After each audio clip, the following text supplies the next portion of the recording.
আসলে কখনোই চাই নাই যে যে মানুষটা যে মানুষটা পৃথিবী থেকে চলে গেছে সেই মানুষটাকে নিয়ে খুব বেশি বড় কোনো কনভারসেশন আপনাদের সাথে করতে। আমার ওয়াইফ ইকরা, ওই যেহেতু পৃথিবীতে নাই, ওরে নিয়ে এত ক্লিয়ারিফিকেশন, ওকে নিয়ে এত কনভারসেশন আমার কাছে মনে হয়েছে যে দরকার নাই। আমি বরাবরই আমার সংসারের ব্যাপার, আমার ঘরের ব্যাপার আমি ঘরে রাখতে পছন্দ করি। সেই জায়গা থেকে ওর মৃত্যুটা এমনিতেই আমাকে যে ট্রমা দিচ্ছে। এতদিন পরে হঠাৎ লাইভে আসলেন অভিনেতা আলভি।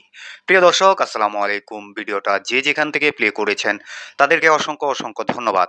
প্রিয় দর্শক, আপনারা সবাই জানেন যে অভিনেতা আলভির স্ত্রী ইকরা সুসাইড করেছে। কেন সুসাইড করেছে সেই বিষয়টাও দর্শক আপনারা জানেন যে আলভির সাথে তার একটা মনমালিন্য ছিল এবং আলভি পরকীয়ায় লিপ্ত ছিল, সে কারণে সহ্য না করে ইকরা দুনিয়া থেকে চলে যায়। প্রিয় দর্শক, হঠাৎ করেই আলভি লাইভে এসে বিস্ফোরণ বক্তব্য দিলেন। প্রিয় দর্শক, আলভি কিন্তু এখন পর্যন্ত বাংলাদেশে আসে নাই। তিনি শুটিংয়ের কাজে দেশের বাহিরে আছে, কিন্তু হঠাৎ করেই দেশের বাহির থেকে লাইভে এসে যে তথ্য দিয়েছে ইকরাকে নিয়ে এবং তার পরকীয়ার বিষয় নিয়েও দর্শক কথা বলেছে, যা শুনলে দর্শক রীতিমতো আপনারা অবাক হবেন।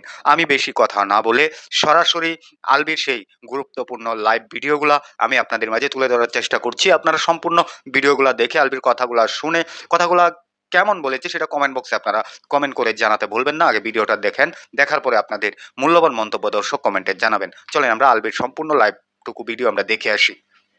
ওর মৃত্যুটা আমাকে আসলে মানে পাথরই বানায় ফেলছে একরকম।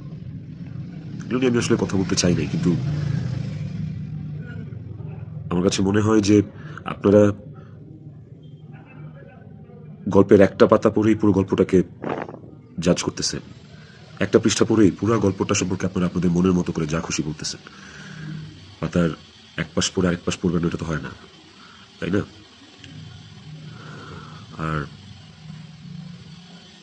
আমি আসলে কোনো কিছু প্রপারলি গুছায় বলার মতো স্টেটে নাই, পরিস্থিতিতে নাই। আপনাদেরকে আমি কয়েকটা কোয়েশ্চেন অ্যান্সার দেওয়ার জন্য আসলে ভিডিওটা করতেছি, যে প্রশ্নের উত্তরগুলি আপনাদের কিছুটা হলেও কনফিউশন দূর করবে। শেষ প্রশ্নটা থেকেই আসি আপনাদের। আমি এই ভিডিওতে সবকিছু ক্লিয়ার করবো, এভরিথিং। আমি আপনাদের প্রত্যেকটা প্রশ্নেরই উত্তর দেওয়ার চেষ্টা করব।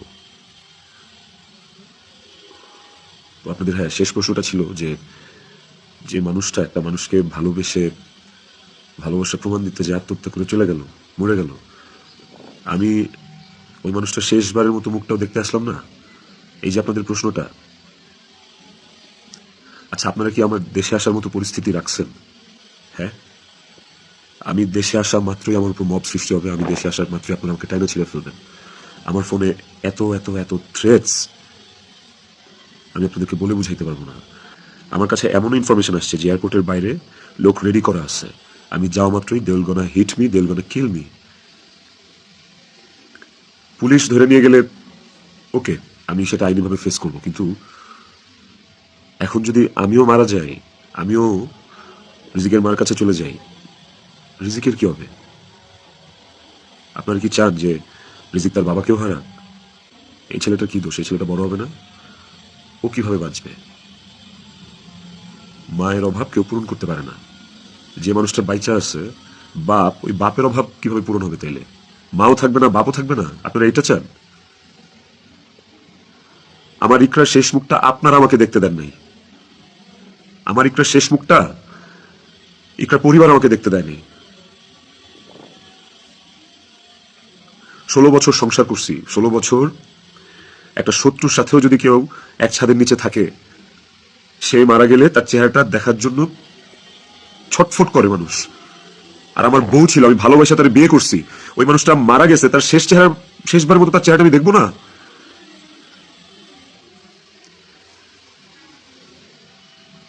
দেখেন, আমি না আসলে আপনাদের সাথে এখানে কোনো ফেক কথাবার্তা, মানে ফেক কান্নাকাটি, ফেক আপনাদের থেকে ইমোশন নেওয়া, এগুলো নিয়ে কথা বলার জন্য আমি আসি না। আমি আপনাদেরকে আমার আমার জায়গাটা আমি ক্লিয়ার করতেছি। আমি নাম হয়ে গেছি। আমি আমারও মনে হয় যে আমি যে কোনো সময় কোনো একটা দুর্ঘটনা ঘটায় ফেলতে পারি, বাট ওই মুহূর্তে যখন রিজিকের ফেসটা আমার চোখের সামনে আসে না, আমি আমি নিজেকে শক্ত না করা ছাড়া আমি কোনো উপায় দেখি না। কারণ এখন আমার কাছে সবচেয়ে ম্যাটার করে রিজিকের লাইফ। ইকরা নাই, ওকে আর ফিরে আনা কোনোদিন সম্ভব না। আমার কাছে এখন সবচেয়ে বেশি প্রায়োরিটি হচ্ছে রিজিকের জীবনটা। আপনারা না রিজিককে ভালোবাসেন, আপনারা না রিজিককে নিয়ে অনেক কনসার্ন। এই যে এত এত গালি আর হেট্রেড আমাকে নিয়ে, এত কিছু, সবকিছুর অ্যান্সার আপনাদেরকে আমি দিব। তার মধ্যে একটা জিনিস আমাকে একটু হলেও স্বস্তি দিচ্ছে, সেটা হচ্ছে যে আপনারা রিজিককে নিয়ে অনেক কনসার্ন। তাহলে রিজিক তার বাবা হারাইলে আপনারা খুশি হবেন? আপনাদেরকে আরেকটা কথা বলবো, সেটা হচ্ছে যে আপনারা অনেকেই বলতেছেন যে এদিকে বউ মারা গেছে অথচ আমি আসতেছি না, নেপাল থেকে আসতে কয় ঘন্টা লাগে, নেপাল কি মঙ্গল গ্রহে নাকি, অনেক অনেক কথা বলতেছে। কন্টেন্ট ক্রিয়েটাররা ভিডিও বানাইতেছে যে নেপাল থেকে আসলে 1 ঘন্টা লাগে, এই লাগে সেই লাগে। ভাই, আমি নেপালে 18 বার আসছি, আমি জানি নেপাল থেকে যেতে কতক্ষণ লাগে। কিন্তু নেপাল থেকে বাই রোডে বাংলাদেশে যাওয়ার কোনো সুযোগ নাই। ইন্ডিয়া হয়ে বাই রোড যাওয়া যায়, সেটা লুকায় টুকায় যাওয়া যায়, অথবা ইন্ডিয়ার ভিসা থাকা লাগে। কিন্তু যেদিনের ঘটনা, সেদিন আমি এমন কোনো চেষ্টা বা প্রয়াস বাদ রাখি নাই যে নেপাল থেকে বাংলাদেশে যেন আসা যায়। সেটা বাংলাদেশ নেপাল ডিরেক্ট ফ্লাইট হোক, ছিল না। ট্রানজিট ফ্লাইট ছিল না, একটা ট্রানজিট ফ্লাইট ছিল, ওইটার টাইম আর ওইটাতে আসলে আমাকে পরের দিনে আসতে হইতো। তারপর আমি বিজনেস ক্লাস ট্রাই করছি, যে কোনো ট্রানজিট ফ্লাইটে বা নেপালের ফ্লাইটে কোনো বিজনেস ক্লাস আছে কিনা। আমি অনেকভাবে চেষ্টা করছি যে সামহাও বাংলাদেশে আমি ঢুকতে পারি কিনা। বাট ওই দিন, যেদিনের ঘটনা, ওই দিন আমি কোনোভাবেই টিকিট ম্যানেজ করতে পারিনি। এটা হচ্ছে যেদিনের ঘটনা, সেদিনের কথা বললাম। আর এরপরের দিন আপনারা যে বলতেছেন যে শেষ দেখাটাও দেখলাম না, আসলাম না, এই না সেই না, আমি টিকিট কাটছিলাম। কারণ ওই টিকিটটা ছাড়া অন্য কোনো টিকিটে আসলেও আমাকে দেরি করে আসতে হইতো। সো সবচেয়ে ফাস্টেস্ট টিকিট ছিল এটাই, বাংলাদেশ বিমানের কাঠমান্ডু টু ঢাকা, বাংলাদেশ বিমানের কাঠমান্ডু টু ঢাকা। দেখেন এখানে লেখা আছে 1 মার্চ, এই যে 1 মার্চ। আমি টিকিট কেটে ইমিগ্রেশন পার করেও চলে আসছি। তারপরে যেটা হয়েছে, আমার কাছে ইনফরমেশন আসছে যে এয়ারপোর্টে এভরিথিং ওয়াজ রেডি। আমি ঢোকা মাত্রই আমাকে হিট করবে বা আমাকে পুলিশের হাতে পড়ার আগেই আমাকে যা করার করবে। তো ওই অবস্থায় আমি দেশে ঢুকবো না।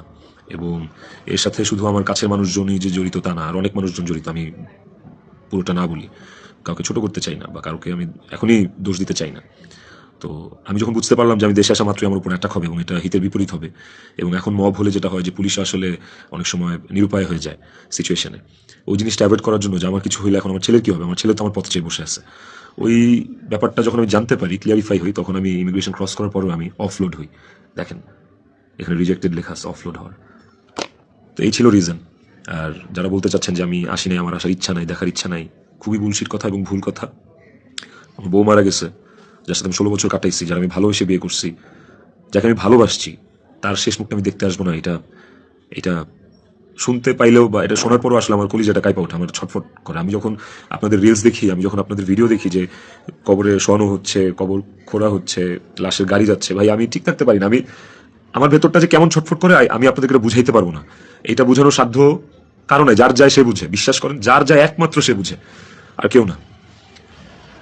আপনাদের অনেক বড় একটা প্রশ্ন, অনেক বড় একটা জানতে চাওয়া যে ইকরার সাথে আমার এমন কি কথা হইল যে ইকরা সুইসাইড করতে বাধ্য হয়েছে। ইকরার সাথে আমার ভিডিও কল ইকরা এমন কি দেখলো যে ইকরা আত্মহত্যা করলো। তো নেপালে আসার পর থেকে সমস্ত কনভারসেশন ইকরার সাথে আমার শেষ পর্যন্ত আমি আপনাদেরকে প্রোভাইড করবো। কমেন্ট সেকশনে আপনারা দেখবেন, দেখলে আপনারা বুঝতে পারবেন যে আসলে কি ঘটছে বিষয়টা। আরেকটা যে বিষয়, সেটা হচ্ছে যে কিছু স্ক্রিনশট ঘুরে বেড়াচ্ছে ফেসবুকে, সোশ্যাল মিডিয়াতে, যে ওখানে লেখা আমি ইকরাকে বলতেছি আমি ওকে ডিভোর্স দিয়ে তিথিকে বিয়ে করবো, অ্যান্ড আপনারা ভাবতেছেন এই জন্য ইকরা সুইসাইড করছে। আপনাদেরকে বলতে চাই ওই স্ক্রিনশটটা পুরোটাই ফেক। কারণ হচ্ছে আমি কোনোদিন ইকরার সাথে বাংলায় কনভারসেশন করি নাই, কোনো চ্যাটিংয়েই ওর সাথে আমার কোনোদিন কোনো বাংলায় এরকমভাবে বাংলা লেখায় ওর সাথে আমার কোনোদিন কোনো কনভারসেশন হয় নাই। ইকরার সাথে আমি সবসময় বাংলা আর ইংলিশ মিক্স কনভারসেশন করছি। বাংলা আর ইংলিশ মিক্স বলতে বাংলিশ ভাষায় আর কি, বাংলাটাকে ইংলিশে লিখে ওর সাথে কনভারসেশন করছি। তো ওই স্ক্রিনশটটা দেখে আপনারা ভুল বুঝছেন না, মিসজাজ করেন না, ওইটা একটা ভুয়া এবং ফেক স্ক্রিনশট। আমাকে ফাঁসানোর জন্য আসলে ওই স্ক্রিনশটগুলো বানানো, কে বা কারা বানাইছে আই হ্যাভ নো আইডিয়া। তো টক্সিসিটি একটা বিষয়, আমাদের রিলেশনশিপটা অনেক আগে থেকেই টক্সিক ছিল, অনেক আগে থেকে টক্সিক ছিল। তিথির সাথে পরিচয় হওয়ার আগে থেকেও টক্সিক ছিল, অ্যান্ড ও অনেক আগে থেকে আমার কাছে ডিভোর্স চাইতো। কিন্তু আমি কোনোদিনই ওকে ডিভোর্স দিতে চাইনি, তালাক দিতে চাইনি। আমার একটাই কথা ছিল যে আমি সংসার করব, কারণ আমি নিজেই একটা ব্রোকেন ফ্যামিলি থেকে বড় হওয়া ছেলে। আমি যখন ক্লাস 5 বা 6 পড়ি তখন আমার বাবা মার মধ্যে ডিভোর্স আর সেপারেশন হয়। আমি খুব ভালো করে ফিল করছি, আমি নিজে ফিল করছি যে একটা ব্রোকেন ফ্যামিলিতে একটা সন্তান কোন ধরনের ইনকনভিনিয়েন্স, কত ধরনের সমস্যা ফেস করে, তার মেন্টাল স্টেট কেমন হয়। আমি কোনোদিনই চাইনি রিজিক এই সাতটা পাক। আমি কোনোদিন চাইনি যে রিজিক ব্রোকেন ফ্যামিলির বাচ্চা হোক, বেবি হোক, বা ও আমি যে কষ্টটা ফিল করছি আমার লাইফে এই কষ্টটা, সেম কষ্টটা রিজিক ফিল করবে, আমি কোনোদিনই চাইনি। এই কারণে আমি অলওয়েজ, আমার মধ্যে ট্রমাটা ছিল যে মানে ব্রোকেন ফ্যামিলির কনসিকোয়েন্সেস কি। আমি কোনোদিন ওর কাছে বলি নাই যে আমি ওকে ডিভোর্স দেবো, আমি ডিভোর্স দিতে চাই। আমি অলওয়েজ ওর সাথে সংসারই করতে চাইছি। তো স্ক্রিনশট দিব, আপনারা দেখতে পাবেন। ইকরা শুরু থেকেই, আমাদের সম্পর্কের শুরু থেকেই অনেক সন্দেহপ্রবণ ছিল। আর এই সন্দেহপ্রবণতার কারণে আসলে আমাদের সম্পর্কটা বেশ টক্সিক হয়ে গেছিল। আর এই টক্সিসিটির মধ্যেও আমরা আসলে সংসারটা চালায় যাচ্ছিলাম। এই যে মানুষটা চলে গেল আমাদেরকে রেখে, এই যে মানুষটা মারা গেল, আমার সহধর্মিনী, ওরে নিয়ে আসলে আমার কতটুকু বলা উচিত আমি আসলে জানি না। কিন্তু সময় চলে আসছে, অনেক কিছু আপনাদেরকে আসলে জানানো উচিত, আপনাদেরকে জানাইতে হবে আমার, কারণ আপনারা একতরফা ভেবে যাচ্ছেন বিষয়টাকে। ওর কিছু বদভ্যাস ছিল, ওর জেনুইন কিছু বদভ্যাস ছিল যেগুলো আসলে ওকে আরও ক্রেজি করে ফেলছে, যেগুলো ওকে আরও মানে এমনি তো বাইরের মানুষ থেকে ট্রিগার্ড হইতো, ওই জিনিসগুলো ওকে আরও পেয়ে বসতো আর কি। এই বিষয়গুলো আসলে আমি জাস্ট মুখের কথা বলতেছি না, আমার কাছে প্রমাণ আছে। ইভেন আমি আপনাদেরকে এগুলো সব শেয়ার করব পরের ভিডিওতে with documents and all. Iqra triggered হয়েছে, কিন্তু সেটা আমি করি নাই। ইকরা ট্রিগার্ড হয়েছে আমারই কিছু ভাই ব্রাদার, কিছু কাছের মানুষ, যারা ওর আমার দুজনেরই কমন সার্কেল, যাদের সাথে ইকরার আমি দুজনই খুব ইন্টিমেট ছিলাম। ওরা ডে বাই ডে ওকে ট্রিগার করে করে আজকে এই জায়গায় নিয়ে আসছিল। এবং এই মানুষগুলা তো থার্ড পার্সন আমার জীবনে। একটা সংসার তখনই টক্সিক হয় যখন বাইরের মানুষরা ওই সংসারের মধ্যে ইনভলভ হওয়া শুরু করে, বাইরের মানুষগুলো ওই সংসারে হাজবেন্ডকে বা ওয়াইফকে ট্রিগার করা শুরু করে। তো এই মানুষগুলোর সম্পর্কে আমি পরে অন্য একটা ভিডিওতে হয়তো বলবো, বা এই মানুষগুলোর সম্পর্কে ওরা যারা নিজেদেরকে কাকরাইল মসজিদের ইমাম সাহেব মনে করতেছে, মনে করে আমার সংসারে ইন্টারফেয়ার করছে, তাদেরকে নিয়ে পরে কথা বলবো উইথ প্রুফ। কিন্তু এখন আসলে আমি এইসব বিষয়ে বা অন্য কাউকে এক্সপোজ রিভিল করার মতো আসলে মেন্টাল পরিস্থিতিতে নাই। আমি কতটুকু গুছায় কথা বলতে পারতেছি আমি সেটাও জানি না, কিন্তু আমি ইকরাকে সুইসাইড করতে ট্রিগার করি নাই, শি ওয়াজ ট্রিগার্ড। এবং এই বিষয়টা আপনারা, আমি যে স্ক্রিনশটগুলো প্রোভাইড করবো ওই স্ক্রিনশটগুলো দেখলে আপনারা বুঝবেন, যেখানে একটিবারের জন্য আমি ওকে কোথাও বলি নাই যে আমি ওর সাথে থাকবো না। আর আমার পুরো কনভারসেশনে আমি কখনো ওকে গালিগালাজ করি নাই, আপনারা সেটা পাবেন না। বরং ও আমাকে অনেক গালিগালাজ করছে, অনেক উল্টাপাল্টা কথা বলছে, অনেক থ্রেট দিচ্ছে, অনেক কিছু করছে। তো আমি ট্রিগার করি নাই, আমি অন্তত চাই নাই যে ও সুইসাইড করুক। আমার কাছে ইকরা শুধু আমার ওয়াইফ ছিল না, আমার কাছে এত টক্সিসিটির পরে এসেও ইকরা আমার কাছে আমার সন্তানের মা ছিল। এটা আমার কাছে অনেক বড় একটা ব্যাপার ছিল। আপনাদের আরেকটা বড় প্রশ্ন বা জানার ব্যাপার ছিল যে ইকরার মৃত্যুর আগে ওর ভিডিও কলে ও এমন কি দেখছে, বা আমি এমন কি বলছি ভিডিও কলে যে কারণে ও বাধ্য হয়েছে সুইসাইড করতে। আপনাদেরকে যে স্ক্রিনশটটা দিব ওই স্ক্রিনশটটাতে আপনি নিচে গেলে দেখতে পারবেন যে একটা কনভারসেশনের পরে ওর সাথে আমার একটা 22 সেকেন্ডের ভিডিও কল। ওই 22 সেকেন্ডের ভিডিও কলটার বিষয় বলি। ও আমাকে কল দিচ্ছে, আমি ফোনটা ধরছি, ধরার পর ও আমাকে বলছে যে আমার শেষবারের মতো দেখে না, আমার আর জীবনে কোনোদিন দেখবি না। তো ওর ওই কথাটা শোনার পর আমার কাছে মনে হয়েছে যে আমি খুব ঘাবড়ে গেছি, ভয় পেয়ে গেছি যে নিশ্চয়ই কোনো একটা দুর্ঘটনা ঘটবে। সাথে সাথে আমি আমার অ্যাসিস্ট্যান্টকে কল দিচ্ছি যে ম্যাডাম পাগলামি করতেছে, ম্যাডামদের তাড়াতাড়ি যা দেখ ম্যাডাম কি করতেছে, তাড়াতাড়ি পাগলামি করতেছে। ওই অ্যাসিস্ট্যান্টের সাথে কথা বলার সময় আমার ফোনে ওই কথা বলা অবস্থাতে আরেকটা ভিডিও কল আসছে। অ্যাসিস্ট্যান্টকে আমি হোয়াটসঅ্যাপে কথা বলতেছিলাম, মেসেঞ্জারে আমার কলটা ভিডিও কলটা আবার আসছে টিকটার থেকে। তো অ্যাসিস্ট্যান্টের সাথে কথা বলতে বলতে ওই কলটা রিসিভ করতে পারি নাই। অ্যাসিস্ট্যান্ট ততক্ষণে ম্যাডামের ওখানে গেছে, আর আমার কলটা যেহেতু আমি ধরতে পারি নাই, তারপর আমি অ্যাসিস্ট্যান্টের সাথে কথা শেষে আমি নিজে কল ব্যাক করছি। তারপর ওই কল ওখান থেকে আর কখনো রিসিভ হয় নাই। তো আমার কথা হচ্ছে যে আমার কথা ভাবে নাই, মানলাম। আমার ছেলেটা রিজিক পর্যন্ত যে ওকে গেটে ধাক্কা দিচ্ছে, নক করছে, বলছে যে মা দরজা খুলো, মা দরজা খুলো। রিজিকের কণ্ঠস্বরটা কি ওর কানে যায় নাই? রিজিকের প্রতি ওর একটু মায়া কাজ করে নাই রিজিকের কথাটা শোনার পরে? তো এই ভিডিও কলের বিষয়টাও আপনাদেরকে আমি ক্লিয়ার করলাম। আই হোপ আপনারা স্ক্রিনশট দেখলে বুঝতে পারবেন। এবার আসে নেপালের শুটিং প্রসঙ্গ। নেপালে কি আমি এই প্রথম জীবনে শুটিং আসছি? এর আগে আমি নেপালে শুটিং করছি, এর আগে আমি মালয়েশিয়াতে শুটিং করছি, থাইল্যান্ডে শুটিং করছি, সুন্দরবনে শুটিং করছি, দেশে মানিকগঞ্জ, কক্সবাজার, কত জায়গায় কত আউটডোরে শুটিং করছি। তিথিও ছিল অনেক শুটিংয়ে। ওইসব শুটিংয়েও কিন্তু আমার আশেপাশের মানুষগুলা যারা প্রিটেন্ড করতো যে তারা আমার শুভাকাঙ্ক্ষী, বাট অ্যাকচুয়ালি তারা আমার শুভাকাঙ্ক্ষী না, ওই মানুষগুলা কিন্তু তখন ইকরাকে অনেক ট্রিগার করতো। কই, তখন তো ইকরা এই ধরনের কোনো স্টেপ নেয় নাই, তখন তো আত্মহত্যা করে নাই। আপনারা ইকরার আর ইকরার বান্ধবীর স্ট্যাটাস, সরি কি বলে ওটাকে, স্ক্রিনশট বোধহয় পড়ছেন। ওখানে কিন্তু ইকরা নিজেই স্পষ্ট লিখছে যে ও এইসব মানুষের কথাবার্তা নিতে পারতেছে না, গত 3 বছর ধরে ও এইসব মানুষের ট্রিগার আর সহ্য করতে পারতেছে না। ও নিজের কথা ও নিজে লিখছে, আপনারা পড়ছেন। তো কিভাবে বলেন যে আমার ইকরাকে আমি মেরে ফেলছি? আমার ইকরাকে এইসব মানুষ মেরে ফেলছে, এরা মেরে ফেলছে ট্রিগার করতে করতে, ওর কান ভরতে ভরতে। ইকরা ওয়াজ সো সফট হার্টেড, ও বাইরে থেকে অনেক শক্ত কিন্তু ভেতরে খুব নরম একটা মানুষ ছিল। ওকে খুব সহজে ম্যানিপুলেট করা যেত, ও মানুষের কথা বিশ্বাস করতো কারণ ও খুব সহজ সরল ছিল। তো এই আশেপাশে মানুষগুলো এই সুযোগটাই আসলে কাজে লাগাইছে, আশেপাশে মানুষগুলো এই চান্সটাকেই আসলে ইউটিলাইজ করছে। আপনারা অনেকেই বলতেছেন যে বউ ডিপ্রেশনে আছে আর জামাই নেপালে গার্লফ্রেন্ডের নিয়ে ফুর্তি করতেছে, বার্থডে উদযাপন করতে গেছে, এই ধরনের কথাবার্তা আপনারা অনেক বলতেছেন। দেখেন, এই নেপালের শুটিংয়ের আসার কিছুদিন আগে আমার নিজেরও বার্থডে ছিল। আমার বউ সুন্দর করে আমাকে সারপ্রাইজ দিচ্ছে, আমার ছেলে নিজের হাতে সাজাইছে, বাসায় আমার বার্থডে সেলিব্রেট করছে। তাইলে কি আমার বউ ডিপ্রেশনে ছিল? ডিপ্রেশনে থেকে আমাকে এত সুন্দর সারপ্রাইজ দিয়ে আমার বার্থডে সেলিব্রেট করছে। ওই ছবিগুলো তো ফেসবুকে আছে, কিছুদিন আগের ছবি। আর নেপালের যে বিষয়টা, তার আগে বলি যে আমরা যারা ইন্ডাস্ট্রিতে কাজ করি, আমাদের যখন কারো জন্মদিন থাকে সেটের, সেটা যেই হোক, সেটা হিরো হোক, হিরোইন হোক, ডিরেক্টর হোক, প্রডিউসার হোক, একটা মেকআপ আর্টিস্ট হোক বা একটা প্রোডাকশন বয় হোক, আমাদের শুটিং সেটে যখন কারোর জন্মদিন থাকে, আমরা সবাই শুটিং টিম থেকে, শুটিং ইউনিট থেকে তার জন্মদিনটা সেলিব্রেট করার চেষ্টা করি, কারণ আমরা সবাইকে ফ্যামিলি মেম্বার মনে করি। কেক কাটি ওই মানুষটাকে খুশি করার জন্য।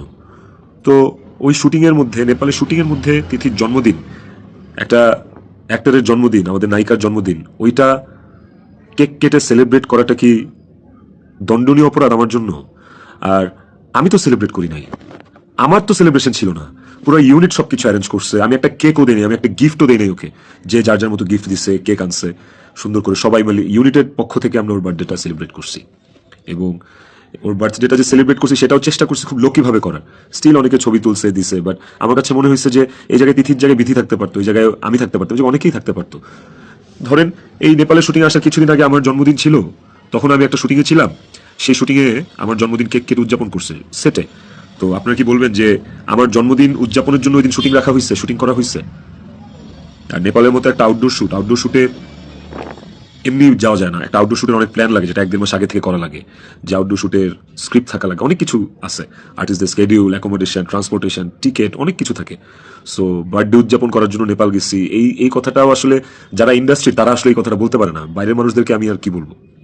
তো এই বিষয়টাও আপনাদেরকে ছোট করে একটু ক্লিয়ার করলাম। আই হোপ এই জিনিসটাকে আপনারা সহজ এবং সরলভাবে দেখবেন, এটাকে খুব জটিলভাবে দেখার কিছু নাই। আপনারা অনেক জায়গায়, অনেক ছবিতে, অনেক পোস্টে হয়তোবা দেখে থাকতে পারেন যে ইকরা এবং তিথি একই সাথে আছে, একই জায়গায় আছে, হয়তো কোনো পার্টিতে বা কোনো কফি শপে বা যে কোনো আড্ডায়। এরকম অনেক অনেক মোমেন্টস আমাদের একসাথে আছে, আমিও ছিলাম। এই আমার জন্মদিনে, আমার এই বছরের আগের বছরের জন্মদিনে সবাই ইনভাইটেড ছিল, সেখানে তিথিও ইনভাইটেড ছিল। যদি বিষয়টা এতটাই টক্সিক হইতো, তাইলে কি এই জিনিসটা এত সহজ হইতো একটা মেয়ের জন্য, যে তার হাজবেন্ডের একটা মেয়ের সাথে রিলেশন, সেই মেয়েটাকে তার বার্থডেতে ইনভাইট করে তার সাথে কফি খেয়ে তার সাথে আড্ডা দিয়ে, জিনিসটাকে কেমন না বিষয়টা? এবং সেটা তো একবার দুইবার না, একাধিকবার। তিথির বিষয়টা নিয়ে যদি বলি, দীর্ঘদিন একসাথে কাজ করার কারণে, একসাথে স্ক্রিন শেয়ার করার কারণে আমাদের ইন্ডাস্ট্রিতে একটা আর্টিস্টের সাথে একটা আর্টিস্টের ভালো বন্ধুত্ব, ভালো বন্ডিং হইতেই পারে। তিথির সাথেও আমার খুবই ভালো একটা বন্ডিং ক্রিয়েট হয়েছিল এবং একটা নির্ভরশীলতার জায়গা আমাদের মধ্যে ছিল। তার মানে এই না যে আমি ইকরাকে ডিভোর্স দিয়ে তিথিকে বিয়ে করব, এই কথা না আমি কোনোদিন ইকরাকে বলছি, না তিথি কোনোদিন আমাকে এই কথা বলছে। সো এইটাকে এত জাস্টিফাই আপনারা করতে পারেন না। আই হ্যাভ প্রুভ, আমি আমি আমি কয়েক জায়গায় লিখছি যে তুমি আমার ওয়াইফ, ইকরাকে, যে তুমি আমার ওয়াইফ, তো আমি আমার লাইফে ওয়াইফ একটাই, and it is you, and আমি তোমাকে ডিভোর্স দিব না, আমি তোমার সাথে সংসার করতে চাই। কয়েকবার এই কথা আমার কনভারসেশনে লেখা আছে, আপনারা দেখবেন। তিথির প্রতি এই সুন্দর একটা নির্ভরযোগ্যতার জায়গা তৈরি হওয়ার পেছনে যে কারণটা, সেটা হচ্ছে যে চারপাশে এত এত ভুল মানুষ দেখছি, চারপাশে এত এত কি বলে এটাকে, দুধের মাছি আমি পাইছি এই বিগত বছরগুলোতে। ওকে আমার কাছে অনেস্ট মনে হয়েছে, ওকে আমার কাছে ডেডিকেটেড মনে হয়েছে। আমার কাছে মনে হয়েছে যে অন্তত এই মানুষটা আমার জন্য ক্ষতিকারক না। তো যখন আপনি আপনার সারাউন্ডিংসে এরকম একটা মানুষ পাবেন যে মানুষটা আপনার জন্য ক্ষতিকারক না, ডেডিকেটেড এবং এবং যার সাথে আপনার মেন্টালিটি ম্যাচ করে, ওই মানুষটা সাথে আপনার ভালো বন্ডিং হওয়াটা খুব স্বাভাবিক। শুধু আমার না, আর অনেকের এরকম হয়। আমার এখন যেটা মনে হইতেছে সেটা হচ্ছে যে ইকরা আমার কাছে যতবার ডিভোর্স চাইছে, ও যতবার বলছে যে আমাকে ডিভোর্স দিয়ে দাও, আমার আসলে ওকে ডিভোর্স দিয়ে দেওয়া উচিত ছিল, তাইলে অন্তত ইকরা তো বেঁচে থাকতো। একটা টক্সিক সম্পর্ক ধৈরা বাইন্ধা টাইনা হেঁচড়া টিকায় রাখার থেকে আসলে ওই সম্পর্কটা না থাকাই ভালো। অন্তত মানুষগুলো তো জীবিত থাকতো। দেখেন, ইকরা মারা গেছে, ইকরা একা মারা যায়নি, ইকরার সাথে আমাকে নিয়ে গেছে। আমি আমি এখন একটা জিন্দা লাশ। পৃথিবীতে পৃথিবীতে সবচেয়ে বড় শাস্তি কি হইতে পারে? আমি যদি ফাঁসিতেও ঝুলি, ওটা আমার কাছে কোনো পানিশমেন্ট না, শাস্তি না। আমাকে যদি আপনারা মব করে মাইরাও ফেলেন, সেটাও আমার জন্য শাস্তি না। আমি আমার শাস্তি পাইয়া গেছি। এবং এই যে জিন্দা লাশ হয়ে বেঁচে থাকাটা, এটা আমাকে সারা জীবন বয়ে বেড়াইতে হবে। ওর অভাব আমার সারা জীবন ফিল করতে হবে। আমার নিজের জন্য বাঁচার আসলে আর কিছু নাই।